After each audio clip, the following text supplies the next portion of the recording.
This is question number 9 of the midterm exam 1. From the 1970s through the 1990s, the relative price of a college education has increased greatly. During the same time period, college enrollment has also increased. This evidence suggests that during this time period, so we have 4 choices here.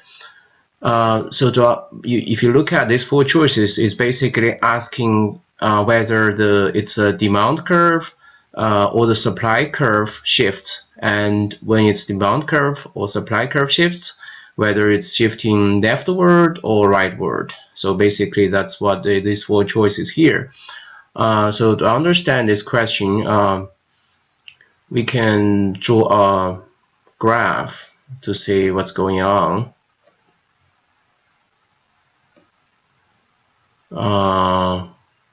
So we can use supply and demand analysis to answer this question. So when we draw a graph on the horizontal axis, it's the quantity produced or quantity consumed. So in this case, it's the enrollment, E, and on the vertical axis, it's the price of the education.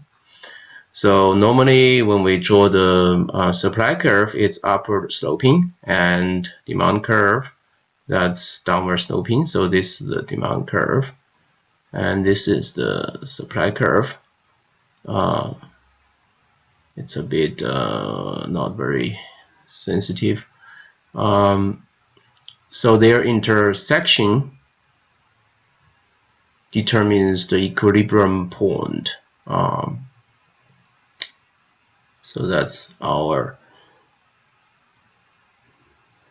equilibrium point, equilibrium enrollment, and equilibrium E star, and equilibrium price.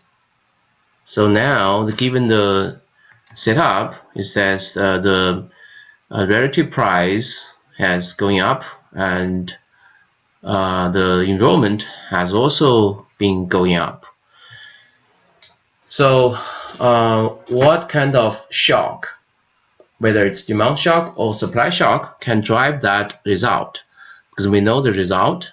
So if it's the demand shock, and if the demand increased, you can see it perhaps going this way.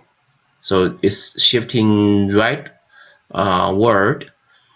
So you can see that the price moves from the original point here to the new point here, and if you compare the price, it's indeed going up, and the quantity also going up.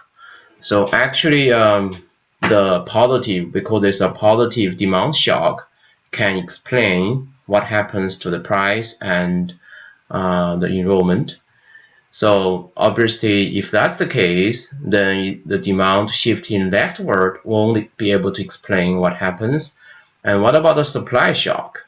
So if the supply moves rightward, if the supply goes up, we know that price has to go down. Even though the quantity goes up, the enrollment goes up, but the price goes down. So that does not match what we know.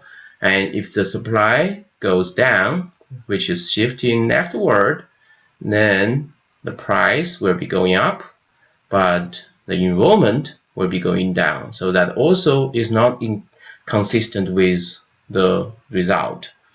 So the only way that can explain what happens to the enrollment and the price of the education is a demand shifting rightward. So we go back to the question and see which answer matches that. A, the demand curve for college education has shifted leftward. That's not what happens. And B, the demand curve for college education has shifted rightward. So we choose B here. By the way, different students may have different order of these 4 choices. So for someone, you may have D or C, with the demand curve for college education has shifted rightward. So now let me check my answer. Your input is correct.